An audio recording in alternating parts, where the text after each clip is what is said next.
You are welcome to our Sunday worship service. Highly impactful messages, unique Christian fellowship, life-transforming worship service, burden-lifting prayers. Evangelical Global Outreach Church, EGOC, London Parish, House of Wonders, 198 Ripple Road, Barking, Essex, IG11 7PR. Time of worship, Sundays 8 a.m. to 9:30 a.m. For counseling, prayers, and more information, please call +44 07958 083 479. Email pastor@egoc.org.uk. Website www.egoc.org.uk. Your total well-being is our concern. Heavenly Father, we thank you because you are the Word of God. You reveal yourself to your people. Yes. Lord Jehovah, as your word will come out today, it shall not be the word of a man. Amen. It shall indeed be your own word. Amen. In the mighty name of Jesus. Amen. Let the entrance of your word today, let it bring light into the heart of the hearers. Amen. In the mighty name of Jesus. Amen. Thank you, Father. We give you all the glory. Amen. In Jesus' mighty name we pray. Amen. Amen. Amen. When I got the leaflet for the Festival of Hope, I said, what a wonderful festival to hold. If you come from a village like me, there are many festivals. You can dedicate some to iron, some to thunder, some to strike. But the festival we're talking about is the one that brings hope. Amen. Hallelujah. Amen. When we look into it, what is hope? What is hope? An online dictionary defines hope as a feeling of expectation and desire for a popular thing to happen. Amen. If you look into that, a feeling of expectation for a particular thing to happen, there is a problem with that definition of hope. Because if that hope is a feeling, if that hope is about happening, that hope will not last. Hallelujah. Amen. Let me repeat that. Hope is a feeling of expectation for a particular thing to happen. So that definition of hope says that hope is about feeling. It's about what to feel. I feel. Or about something that has happened. If it is about something that you feel or that has happened, it's not going to last. Hallelujah. Amen. But the Bible describes hope as the confident expectation Hallelujah. of what God has promised. And not only promising it, his strength is in his faithfulness. Amen. Hallelujah. Amen. Let me break that down for you.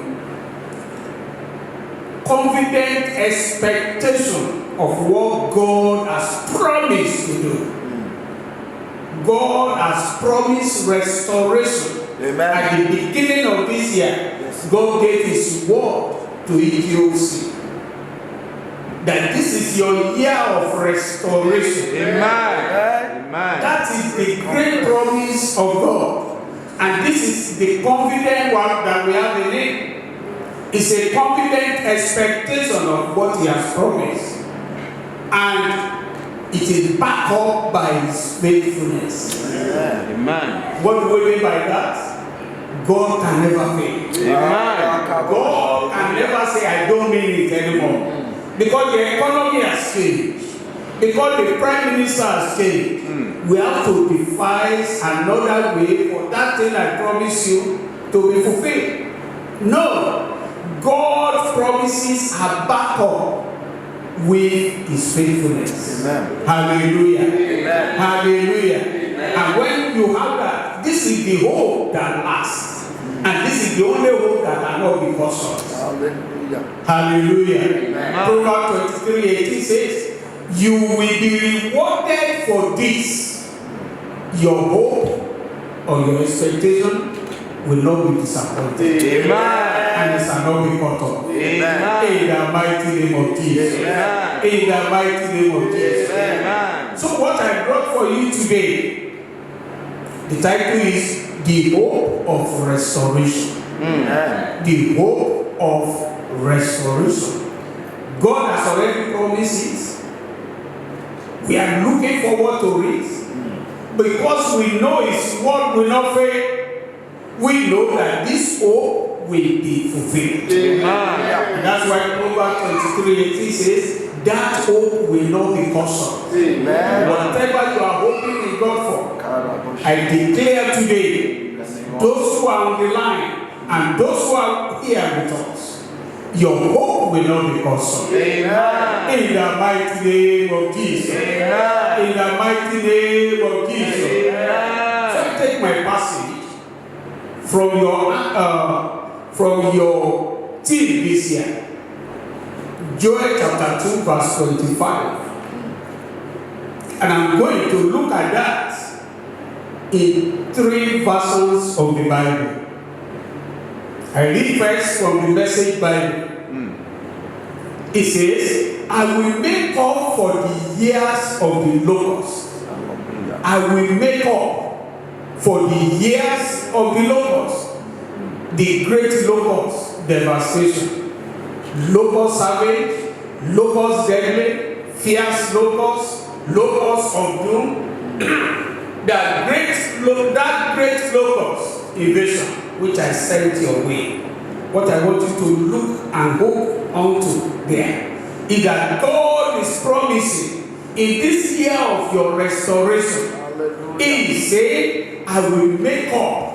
Yes, I will make up for the years you have lost. Hallelujah. Maybe you promise your children something, and unfortunately, due to certain things, you couldn't do it. And then they will ask you, say, don't worry, son. Don't worry, daughter, I will make up. Hallelujah. Amen. Usually, when you make up, it is always greater, bigger, and better than what you wanted. And that is the promise God has for us this year. God is going to make up for the years that the enemy thought he has taken away from you. In the mighty name of Jesus. Joel chapter, I read again from the book of the same book, Joel chapter 2:25. But this time I read from Amplified Version.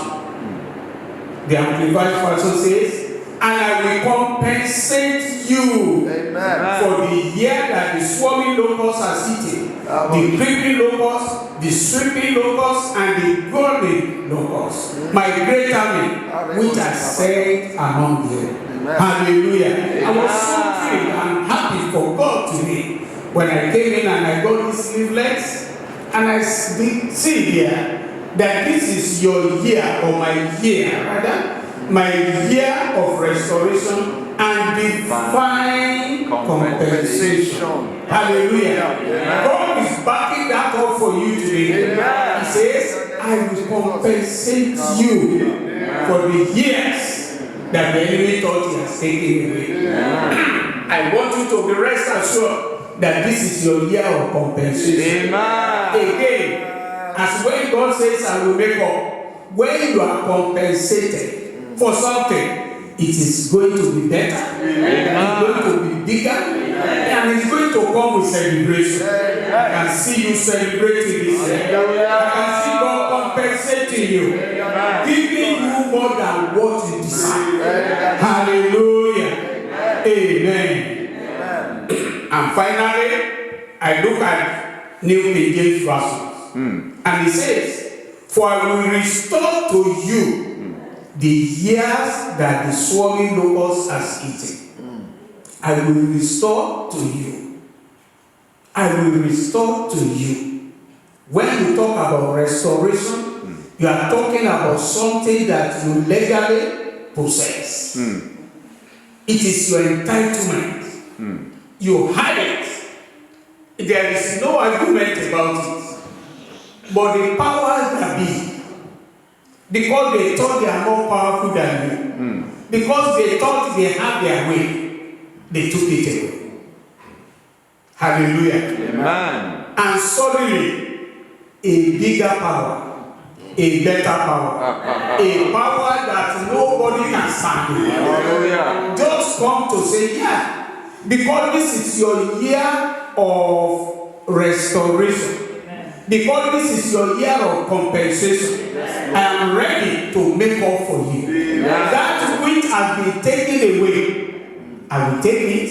Yes. And I will give it back to you. When you look at the book of 1 Samuel chapter 30 verse 8, and you look at the story of in the whole of chapter 30, and you look at the story of David there, when God restored his family back to him, when God restored his wife, his children, and the entire family, God gave them additional. Amen. Because the Bible recorded they recovered everything they had lost, and they even took the spoil.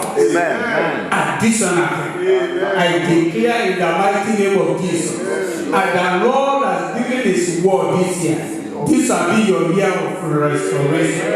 It shall be your year of compensation. It shall be the year my God will make it up for you. In the mighty name of Jesus. It does not matter how long you have been on that issue. It does not matter what the enemy is saying. I declare and I agree with the servant of God in the house that this shall be your year of restoration. This shall be your year of compensation. In the mighty name of Jesus. You know, so that people will know that this is not just a rhetoric. Hallelujah. This is not just a makeup. We're going to look at the Bible. Somebody that God compensated. Somebody that God made up for. Somebody that God restored everything that he lost. The book of Job chapter 14, verse 7 to 9. Job 14, 7 to 9. And I read, for there is a hope for a tree. Hallelujah. If it is cut down, that it will sprout again. And the tender branch thereof will not cease. Though the root thereof wax old in the earth, the stalk thereof die in the ground. Yet, through the scent of water, it will grow and bring forth bud like a plant. Hallelujah. Job was a man to whom everything seems to be going on for very well. Everything was going on very well for him. He was rich in health and possessions.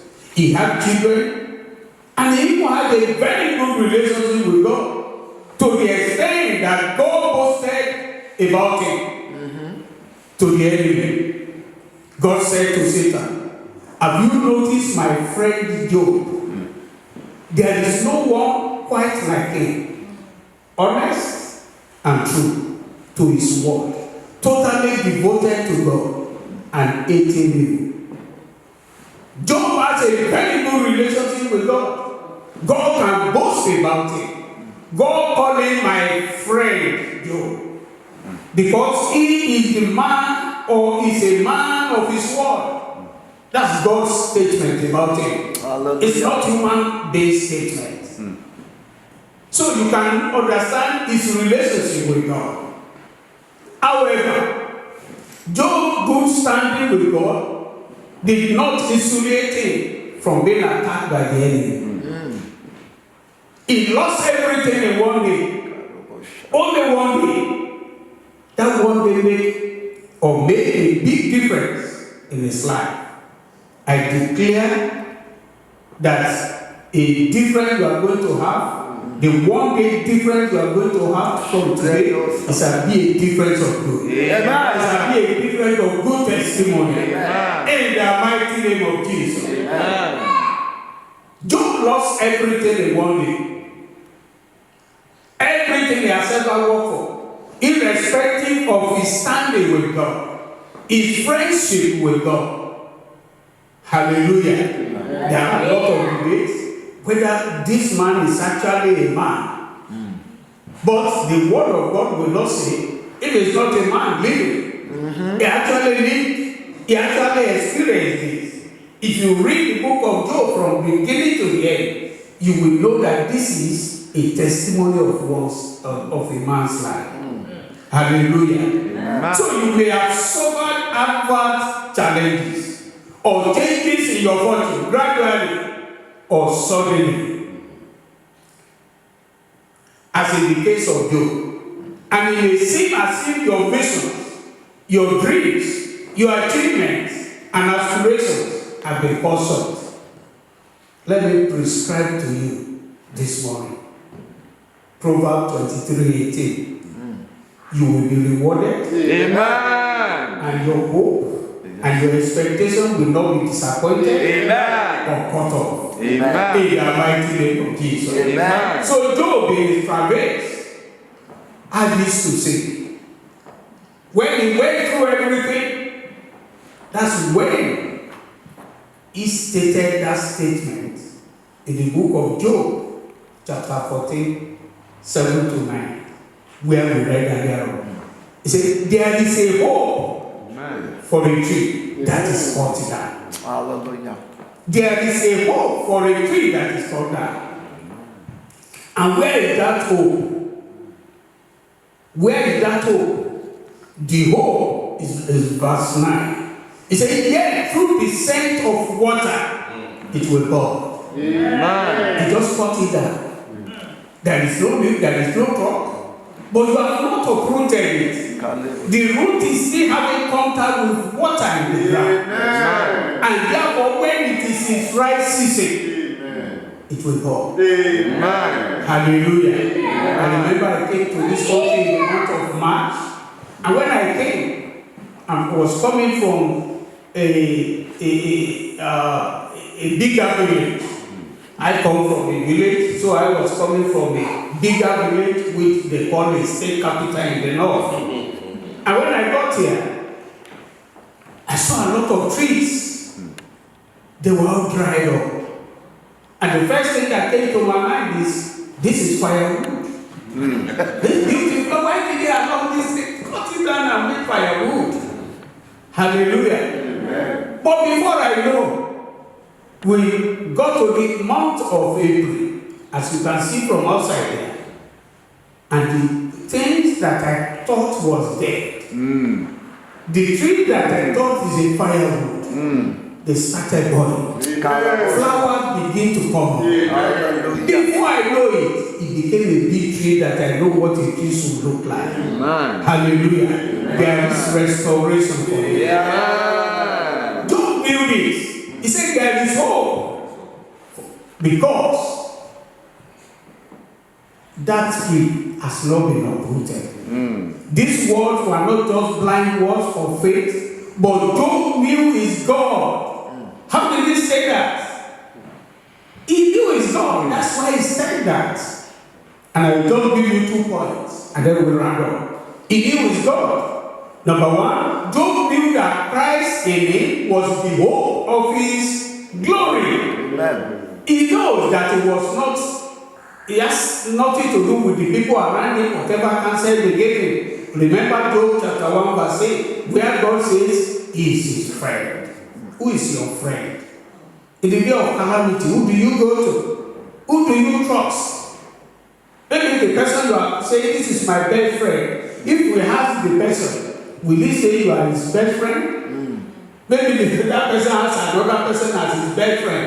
You are not even number one on the list. But Job and God have this relationship. So Job knew that though things might not be going right, his hope is in Jesus Christ. Hallelujah. Colossians chapter 1 verse 27 says, to them God has chosen to make known among the Gentiles the glorious riches of his mystery, which is Christ in you, the hope of glory. So as long as you have Christ as your personal Lord and Savior, you have hope. And because Jesus is alive, your hope is alive. Hallelujah. Hallelujah. Because Jesus is alive, your hope cannot die. In the mighty name of Jesus. Number 2, Job knew that though a man may fall several times, it's not finished yet. He knew that. Proverbs 24 verse 16. For though the righteous fall 7 times, they rise again. But the wicked stumble when calamity strikes. So he had the ability to rise again because of Jesus. So he knew that he's falling as long as God has not fallen, and God cannot fall. He knew that he's going to rise again. Micah chapter 7 verse 8, the book of Micah. Do not gloat over me, my enemy. Though I have fallen, I will rise. Though I sit in darkness, the Lord will be my life. I tell you, that is your testimony today. Whatever the enemy is doing, they are gloating. But the word of God to you today is that Lord will be your life. You will rise up again. So Job knew that if a tree is cut down and not uprooted, it has the chance to grow. So if you know that you are in Christ, no matter what state you are, God is going to lift you up. God is going to make up for you. God is going to compensate you. And God will restore you. In the mighty name of Jesus. Thank God that your situation or the situation you are passing through is just a service. It has not affected your roots. Because your root is what? Is Jesus Christ. I pray that your enemy will not have permanent victory over you. In the mighty name of Jesus. In the mighty name of Jesus. The ability of any Christian to remain strong in suffering rests on the promise of God to restore them. That is what keeps us keeping on when we are suffering. Suffering is used as a tool of destruction by Satan. But for God, God uses it as a means to build godly character. So, therefore, suffering, when handled wrongly, leads to weakness. But when handled correctly, it leads to strength to wait for restoration. Where is your strength today? God has given you the promise to restore you. Do not be weak. Do not be weary. Romans chapter 5, verse 3 to 5. Not only that, but we rejoice in our suffering, knowing that suffering produces endurance, and endurance produces character. Character produces hope, and hope does not put us to shame. Because God's love has been poured into our hearts through the Holy Spirit who has been given to us. That is the hope I want you to believe God.